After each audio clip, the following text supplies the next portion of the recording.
Hello అందరికీ.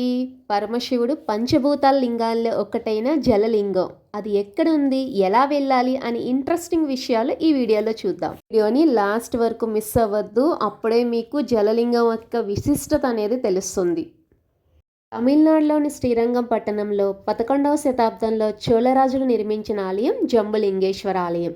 ఈ ఆలయం శ్రీరంగంలో రంగనాథ స్వామి టెంపుల్ కన్నా ముందే ఆలయం నిర్మించబడింది.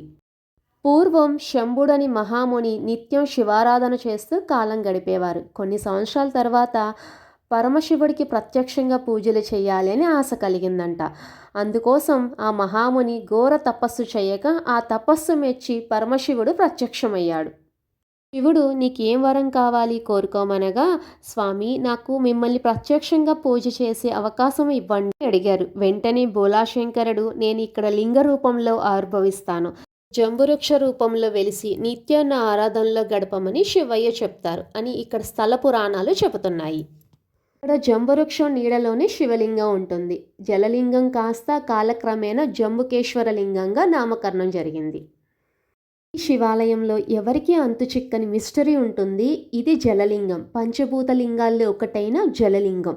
ఈ శివాలయం చుట్టుపక్కల ఎక్కడ నీరు అనేది ప్రవహించదు, కానీ శివలింగం దగ్గర నీరు ప్రతినిత్యం అనేది వస్తూ ఉంటుంది. ఇక్కడ పండితులు శివాలయాన్ని శుభ్రం చేసి శివలింగం చుట్టూ గుడ్డ కప్పి ఉంచుతారు. కొన్ని నిమిషాలకి ఆ గుడ్డ మొత్తం నీరుతో నిండిపోయి ఉంటుంది. మనం వెళ్ళినప్పుడు కూడా దేవాలయంలో చూడొచ్చు, మనకి నీరు అనేది కనిపిస్తుంది. అయితే చాలా పెద్దగా ఉంటుంది, కానీ లోపలున్న శివలింగం అయితే చాలా చిన్నగా ఉంటుంది. మీరు పరీక్షగా చూడండి, శివలింగం కింద చుట్టూ నీరుతో ఉంటుంది. మన కాళ్ళు కూడా చెమ్మ పడిపోతాయి అక్కడ.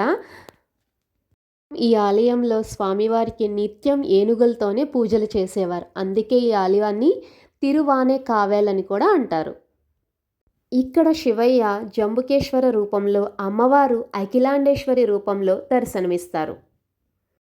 ఇక్కడ మీకు కనిపిస్తుంది కదండి, స్వామివారిని దర్శనం చేసుకొని వచ్చిన తర్వాత ఇక్కడ చిన్న చిన్న రంధ్రాలు ఉంటాయి. దీంట్లోంచి స్వామివారు కనిపిస్తారు.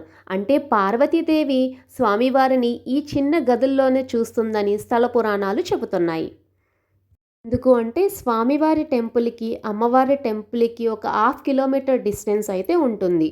అమ్మవారు స్వామివారి దర్శనం ఈ చిన్న రంధ్రంలోనే చేసుకుంటారని చెప్తున్నారు. స్వామివారి దర్శనం అయిన తర్వాత అమ్మవారి దర్శనానికి అయితే వెళ్తారు. పార్వతీదేవి అఖిలాండేశ్వరి రూపంలో భక్తులకి దర్శనమిస్తారు.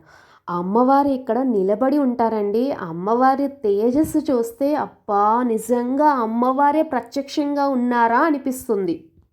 చాలా టెంపుల్కి వెళ్ళి అమ్మవారిని చూశాను, కానీ ఈ జంబులింగేశ్వర ఆలయంలో అఖిలాండేశ్వరి రూపంలో దర్శనమిస్తున్న పార్వతీదేవిని, ఆమె తేజస్సుని చూడడం నాకైతే కన్నుల పండుగగా అనిపించింది. ఇక్కడ అమ్మవారి తేజస్సు అనేది చాలా అధిక రేట్లో ఉంటుందండి. అమ్మవారి తేజస్సును తట్టుకోవడం ఎవరి వల్ల కాదు. ఆలయంలో అర్చకులు అమ్మవారి ప్రసాదం పెట్టడానికి కూడా చీర కట్టుకుని వెళ్తారు. శంకరాచార్యుల వారు అమ్మవారి తేజస్సుని కొంచెం తగ్గించి ఆమెను ప్రసన్నం చేయడానికి అమ్మవారి ఆలయానికి ఎదుటిగా వినాయకుడు ఆలయం అనేది నిర్మించారు. అయినా కూడా అమ్మ తేజస్సు తగ్గకపోతే శంకరాచార్యుల వారు శ్రీచక్రంతో అమ్మవారికి తాటంకాలు చేశారు. అప్పటి నుంచి అమ్మవారు ప్రసన్నమూర్తిగా భక్తులకి దర్శనమిస్తారు. అమ్మవారు ఆ గుడిలో నిత్యం తిరుగుతూ ఉంటారండి.